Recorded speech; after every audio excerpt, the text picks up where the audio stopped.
Sana,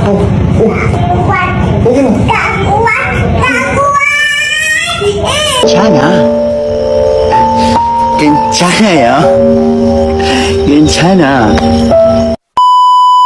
Aku hanya memikirkan satu peraturan penting. Kenapa kau lakukan hari ini kalau kau bisa melakukannya besok? Hahaha. A few moments later.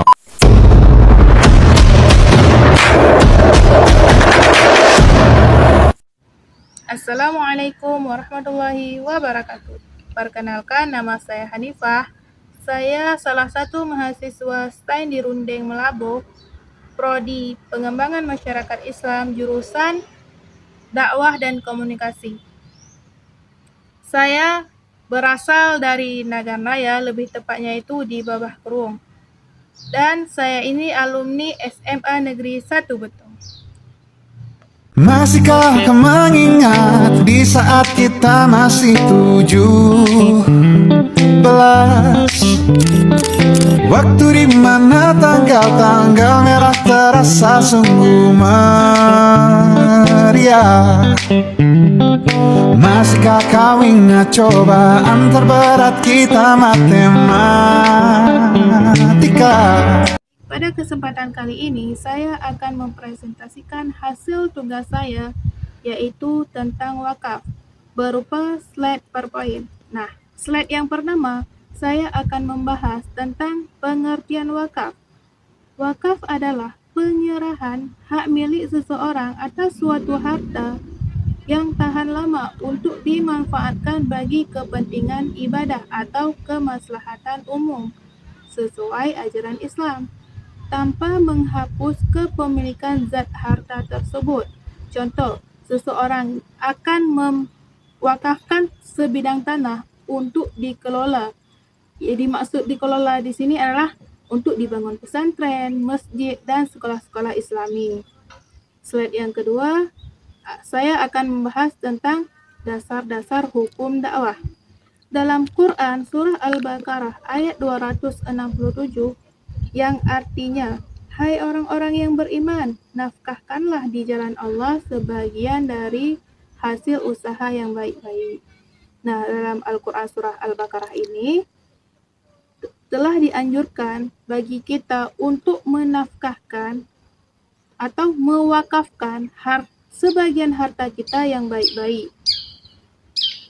Dalam hadis, Rasulullah pernah berkata, apabila seseorang meninggal dunia, maka terputuslah amal kecuali 3 hal.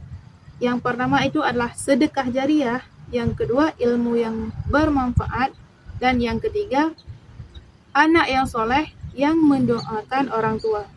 Hadis riwayat Muslim. Contohnya, orang yang mewakafkan tanah untuk masjid tetap mendapatkan pahala meski sudah meninggal dunia, karena manfaat terus berjalan selama orang yang berbuat ibadah. Slide yang ketiga, rukun wakaf. Rukun wakaf ini terbagi menjadi 4. Yang pertama adalah wakif, orang yang mewakafkan harta. Yang kedua adalah mauquf, harta atau benda yang diwakafkan. 3. Mauquf alaih, pihak yang menerima wakaf. 4. Sikhat, yaitu ijab dan kabul, pernyataan dan penerima wakaf. Contohnya, wakaf ini contohnya, wakif itu adalah sebagai, saya beri contoh sebagai Pak Ahmad. Mauquf sebidang tanah, sedangkan mauquf alaih yayasan atau pendidikan ataupun bahkan masjid. Sikhat itu kan ijab atau kabul.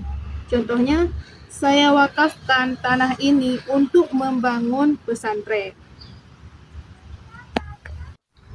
Baik, next, syarat-syarat wakaf. Harta harus bernilai tetap dan bermanfaat. Dilakukannya itu secara sukarela tanpa paksaan dari orang lain. Peruntukan wakaf ini tidak bertentangan dengan syariat Islam. Contoh, wakaf tanah dibolehkan dikarenakan wakaf tanah ini adalah sesuatu yang tahan lama, yang tidak cepat habis.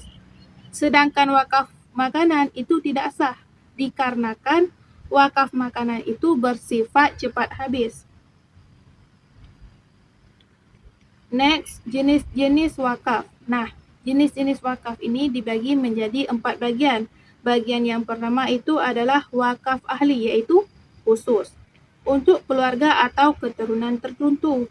Contohnya, tanah itu diwakafkan untuk tempat tinggal keluarga besar ataupun sebagian daripada keluarga. Yang kedua adalah wakaf khairi, yaitu wakaf umum untuk kemaslahatan masyarakat luas. Contohnya seperti pembangunan masjid, pembangunan sekolah, dan pembangunan pesantren-pesantren salafi.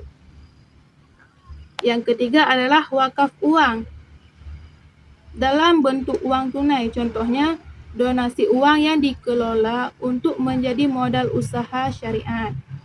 Yang keempat adalah wakaf produktif, harta yang dikelola agar menghasilkan keuntungan ekonomi berkelanjutan. Contohnya, orang mewakafkan ruko atau disewakan, hasil sewanya itu untuk orang yatim. Misalkan kan ada seseorang mewakafkan ruko ini untuk niatnya untuk bisa menafkahkan anak yatim. Next, tujuan wakaf. Tujuan wakaf untuk mendekatkan diri kepada Allah Subhanahu wa taala dan memberikan manfaat jangka panjang bagi umat dalam bidang sosial, ekonomi, pendidikan, dan keagamaan. Contohnya, mewakafkan lahan untuk pesantren agar menghasilkan pahala yang mencetak generasi Islam. Next, manfaat wakaf, memberi pahala jahariyah bagi wakif, membantu pemerataan ekonomi dan kesejahteraan sosial, menyediakan fasilitas umum seperti masjid, sekolah, rumah sakit, dan juga panti asuhan. Contohnya, masjid hasil wakaf menjadi tempat ibadah dan kegiatan masyarakat. Setiap hari manfaatnya dirasakan banyak orang. Next, kesimpulan. Wakaf adalah penyerahan hak milik seseorang atas suatu harta yang tahan lama untuk dimanfaatkan bagi kepentingan ibadah atau kemaslahatan umum sesuai ajaran Islam, tanpa menghapuskan kepemilikan zat harta tersebut. Contohnya, seseorang yang mewakafkan hartanya itu untuk dijadikan masjid atau sekolah Islam. Wakaf tanah diperbolehkan karena bernilai tetap dan bermanfaat, sedangkan wakaf makanan itu tidak sah dikarenakan cepat habis. Sekian presentasi saya. Wabillahi taufiq wal hidayah. Wassalamualaikum warahmatullahi wabarakatuh.